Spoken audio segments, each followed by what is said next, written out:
Voilà. C'est d'accord? C'est libérateur. Cultiver la paix du cœur. Toujours approfondir ce que l'on fait en y mettant toujours plus d'amour et de spiritualité. Ça revient, je reviens sur ce que j'ai dit tout à l'heure, mais comme elle le développe, voilà. Et ça, c'est très important pour nous aujourd'hui. Et la spiritualité, c'est vraiment ça. Alors écoutons bien. Pour ce qui est de votre conduite vers les malades, qu'elle ne soit pas de manière d'acquis, mais très affectionnée, vous informant très particulièrement de leurs besoins. Hein? Et bien ça, on peut l'appliquer à tout. Hein? On vit sur des acquis et on fait comme on a toujours fait, au lieu d'approfondir et d'y mettre plus d'attention et plus d'amour. Excusez-moi, je vous dérange, je cherche, je suis curiste à Aix et je reprends le bus dans 5 minutes. Est-ce qu'il y a quelqu'un qui fait du covoiturage sur Aix? Pour descendre, je pense. Hein. Oui. Il y a quelqu'un Mais sur Aix, par contre. Je peux la redescendre si elle veut. Elle peut vous redescendre. Donc c'est bon, vous pouvez continuer. C'est bien d'être venu. Vous êtes venu comment? Par le bus? Oui. Ah ben alors, il faudra nous dire tout à l'heure à la pause comment, parce qu'il y a des fois des ex-sois qui demandent des curistes, c'est bien. Comme ça, vous nous direz où le prendre et on le dira aussi. Il y a le covoiturage, mais ça sera bien. Merci. Voilà, restez avec nous. Mais si vous avez froid, vous allez. Bon, très bien. Voilà. Approfondir ce que l'on fait en y mettant toujours plus d'amour. Ça, c'est très important.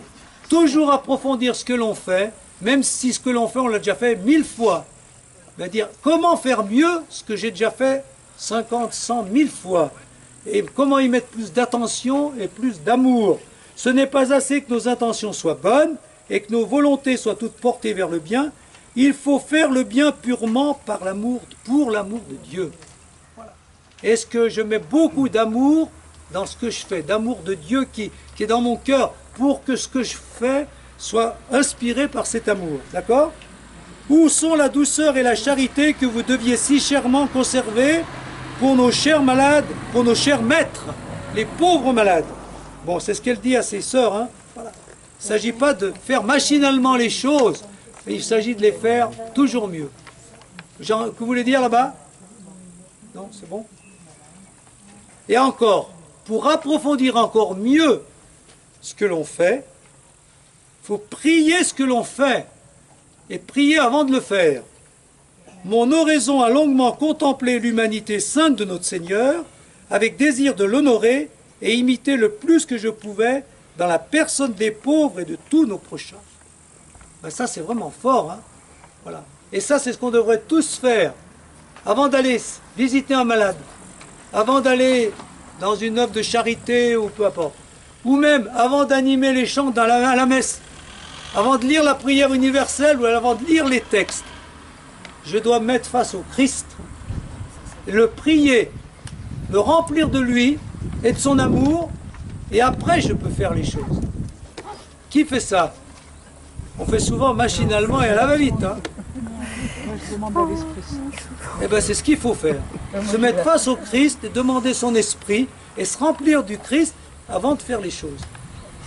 Et là on voit bien la grande différence, je l'ai déjà dit tout à l'heure mais je tiens à le répéter, hein, la différence entre là, les œuvres de solidarité, hein, y a plein d'appels pour la solidarité, pour l'humanitaire, mais nous la différence, on fait peut-être pas mieux que les autres objectivement, mais on le fait autrement, on le fait en se laissant habiter par l'amour du Christ, et du coup ça a une autre dimension, hein, voilà. Et puis, pour approfondir ce que l'on fait, plutôt que de faire en vivant sur l'acquis, et en faisant donc plus ou moins machinalement, ou comme on le dirait, comme un fonctionnaire, des fois on dit ça, hein, eh bien voilà. Et même les prêtres, c'est ça le problème. On peut être, il y a eu des livres parus là-dessus, des articles, des fonctionnaires du culte. Ben oui, on fait un mariage, on fait une sépulture, encore un, on fait ça, mais avant même, c'est toujours de se nourrir spirituellement. Moi, c'est pour ça que je fais les mini-retraites et que je travaille pour dire, mais avant même de faire les choses et pouvoir les faire, j'ai encore besoin d'apprendre, j'ai encore besoin... Et moi, des exemples comme elle, comme les autres que je vous présente, ça m'habite un peu, quoi. Peut-être pas encore assez, mais ça m'habite pour que, voilà, les choses ne soient pas faites simplement avec l'acquis, avec le métier, avec l'expérience. Voilà. Approfondir ce que l'on fait en se formant en permanence. Étant toutes de retour au logis, elles se mettent à l'ouvrage, lisent pour apprendre, ça c'est ses sœurs, hein, et après se redisent les principaux points de la foi en forme de petits catéchismes, et lisent quelque peu du Saint-Évangile pour s'exciter à la pratique des vertus et au service du prochain, à l'imitation du Fils de Dieu. Voilà, ça c'est bien, hein. Les sœurs qui vont dans les hôpitaux, dans ces confréries de la charité, tout ça, c'est bien. Mais après, quand elles reviennent à la maison, dans la maison religieuse, ben voilà, elles se mettent à lire, à approfondir, à lire l'Évangile, à prier ensemble. Elles se reforment, elles se creusent. Hein, formation permanente, humaine et spirituelle. D'accord? Voilà. Alors, l'examen de conscience. La semaine prochaine, même Christophe André dit que l'examen de conscience. La semaine prochaine, je vous parlerai de Christophe André, mais pas de la méditation, parce qu'on a déjà assez parlé, mais d'autres choses. Par exemple, il rétablit l'examen de conscience, l'introspection, la prière. Même il parle de la prière.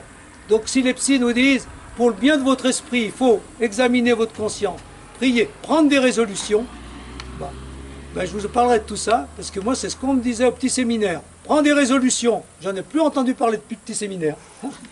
Examen de conscience, on avait ça sur les rangs au collège de Remilly.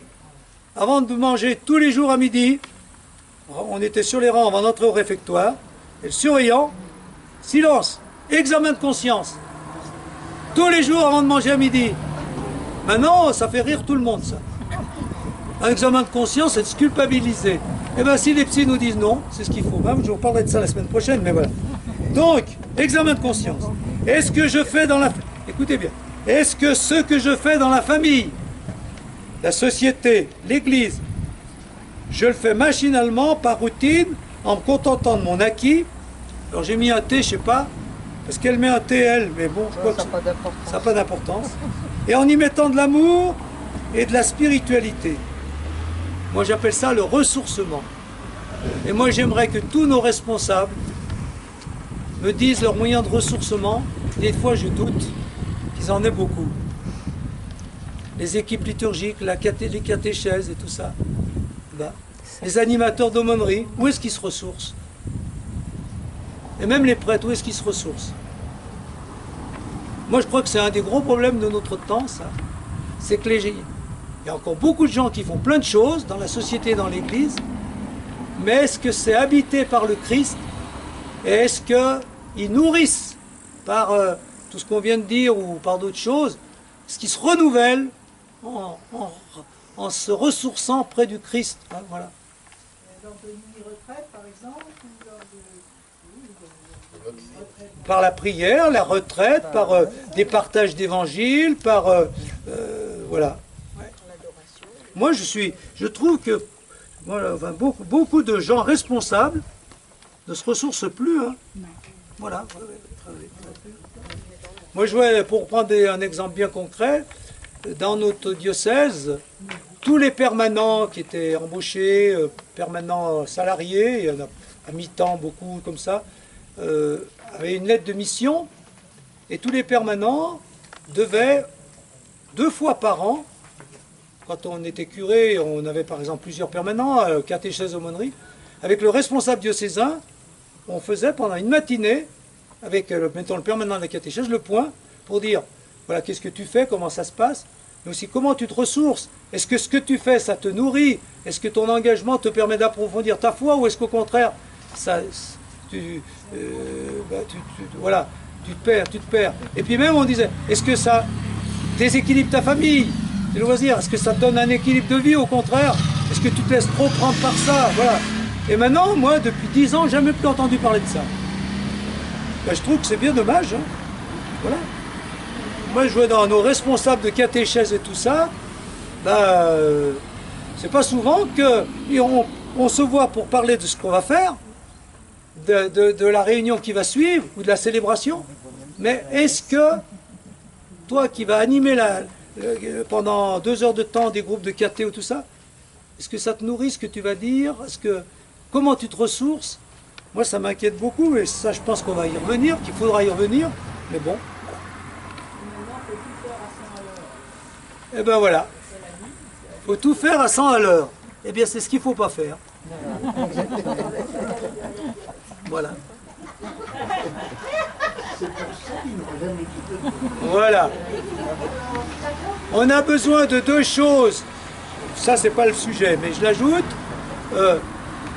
Il y a le besoin d'un ressourcement spirituel.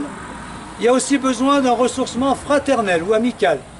C'est-à-dire que les bonnes équipes qui agissent dans tous nos domaines, c'est quand même nécessaire que de temps en temps elles prennent un repas ensemble. Mais là aussi, on n'a pas le temps.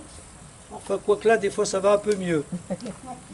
Pour vraiment vivre, enfin, moi je parle de l'engagement au service de l'Église, mais dans la société ou dans les œuvres que vous pouvez animer, les associations, etc.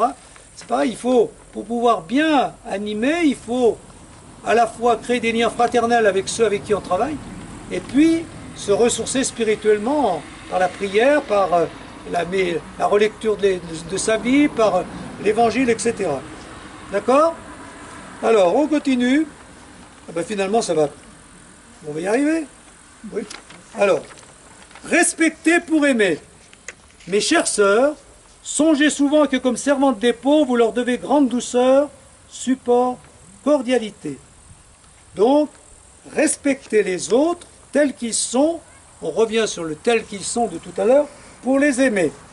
Servez nos chers maîtres. Les chers maîtres, ce sont les pauvres, hein, pour elles. Hein, avec grande douceur et cordialité. Notre vocation de servante des pauvres nous avertit que nous devons respect et honneur à tout le monde, aux pauvres parce qu'ils sont membres de Jésus-Christ et nos maîtres, et aux riches afin qu'ils nous donnent moyen de faire du bien aux pauvres.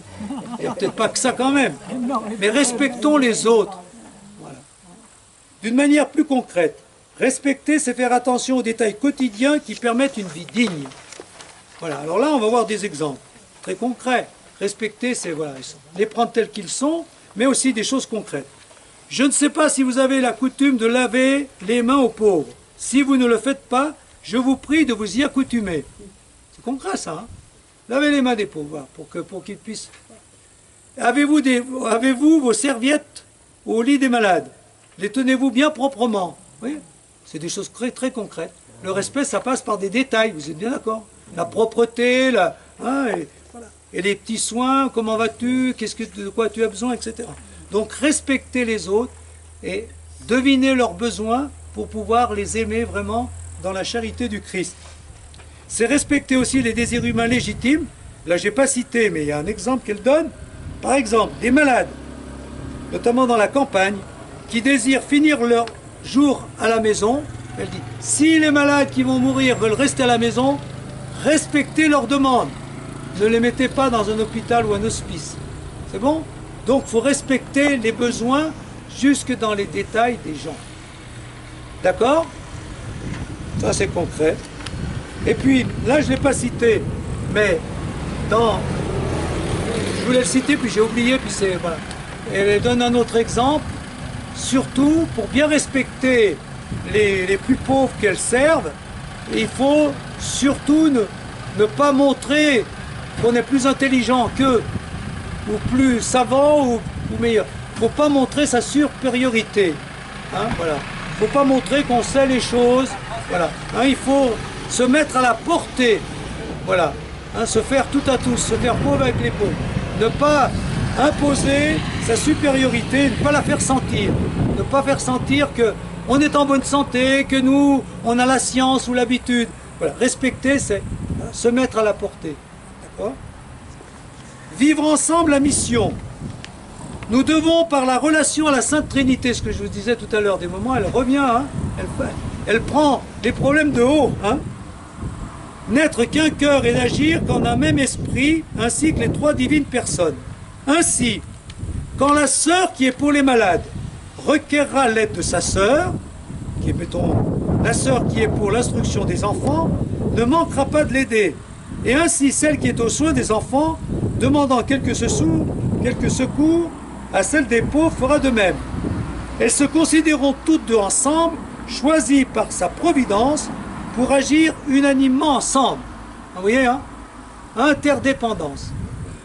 Et ça, on peut l'étendre à beaucoup de choses. Hein? Voilà. Celui qui s'occupe de la liturgie, il faut aussi qu'il dise, tiens, mais l'église est propre, ou elle n'est pas propre, donc je vais... Ben merci, ben, voilà, non mais c'est ça, hein. C'est savoir que, regarder que, ben voilà, et savoir être interdépendant. Bon, j'ai une spécificité, hein, je fais chanter à l'église, mais si le micro marche pas, ben heureusement qu'il y a le technicien, hein. Ainsi de suite, quoi, on a besoin les uns des autres. Voilà. Très bien, donc c'est tout simple ça, mais c'est vrai dans tous les domaines, hein. Utilisez-vous par le moyen d'une communication toute sincère, de pensée, de parole et action, et cela pour honorer la véritable unité en la distinction des trois personnes de la Sainte Trinité. Communiquez entre vous, dites ce que vous pensez, parlez-vous, agissez ensemble pour vous coordonner, d'accord? Comme la Sainte Trinité sait se coordonner. Ah, bon. Comment? C'est un gros programme. C'est un gros programme. Voilà. Donc, méditation. Je pense à tous mes collaborateurs dans toutes mes responsabilités et aux moyens qu'on prend, on pourrait prendre pour une meilleure entraide et une meilleure interdépendance entre nous.